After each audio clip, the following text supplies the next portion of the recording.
A master once sat in complete silence for 3 days. His students thought he had nothing to teach them, but on the 4th day, one student finally understood, and that understanding changed his life forever. This is that story. In the mountains of ancient Japan, there lived a Zen master named Hakuin. He was known throughout the land not for his words, but for something far more powerful.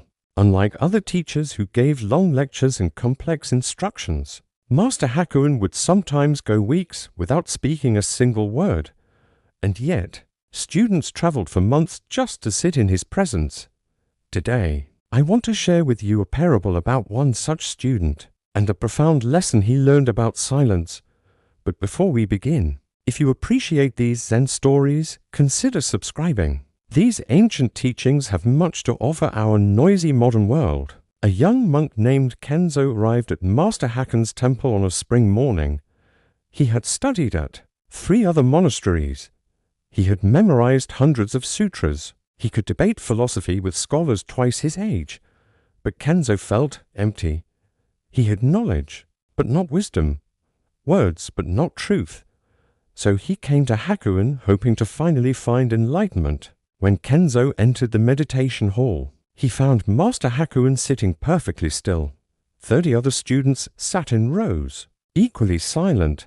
The only sound was the wind moving through bamboo outside. Kenzo bowed and took his place. He waited for instruction. None came. An hour passed, then 2, then 4. Still, Master Hakuin said nothing. At sunset, the students stood, bowed, and left for their evening meal. The master remained seated.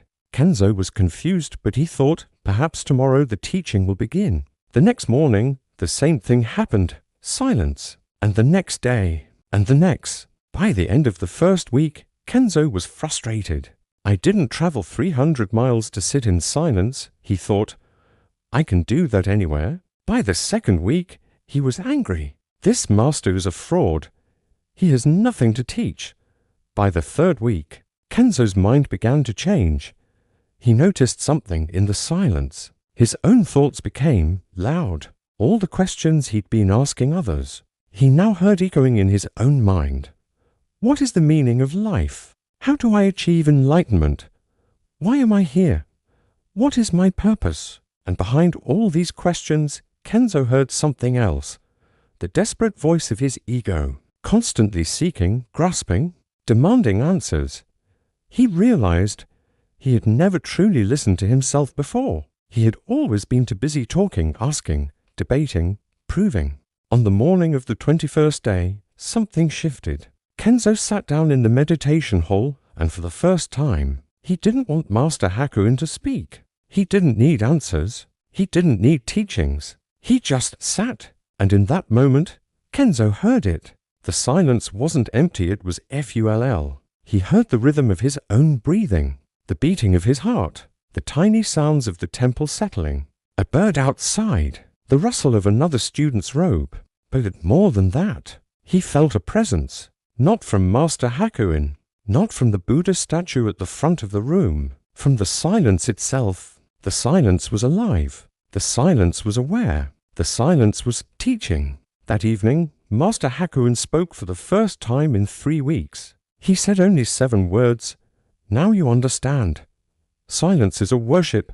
Kenzo bowed deeply, tears in his eyes, because he finally understood what those words meant. Let me share with you what Kenzo realized. First, we worship through speaking prayers, mantras, chants, but the deepest worship happens in silence, where we stop projecting outward and start receiving inward. Second, silence isn't the absence of something.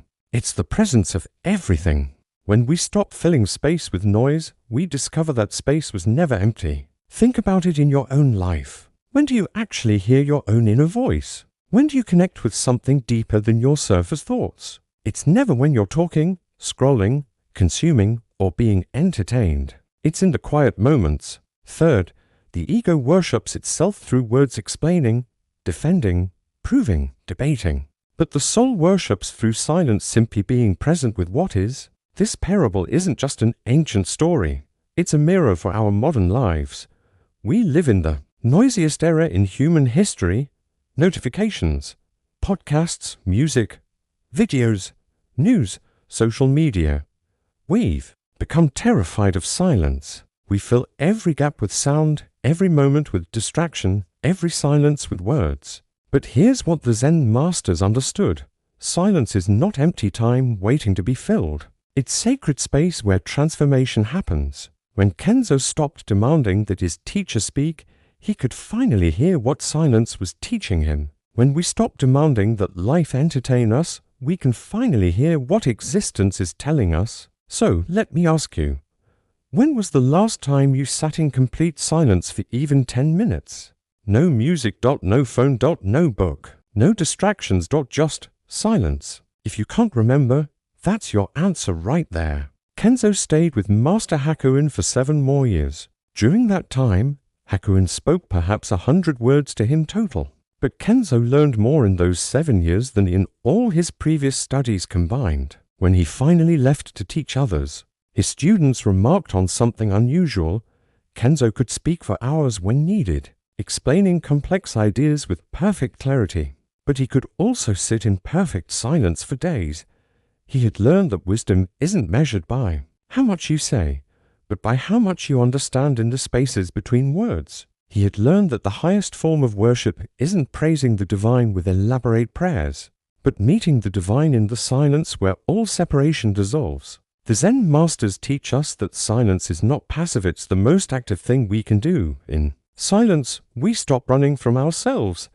In silence, we stop hiding behind words. In silence, we finally come home. So perhaps today, instead of searching for more answers, more content, more noise, try this. Sit in silence for 10 minutes, just 10, and listen. Not for a voice to give you answers, but for the silence itself, which is already whole, already complete, already teaching. If this story resonated with you, I'd love for you to subscribe for more Zen wisdom, and let me know in the comments, how much silence do you have in your daily life? Thank you for watching. Now, go find your silence.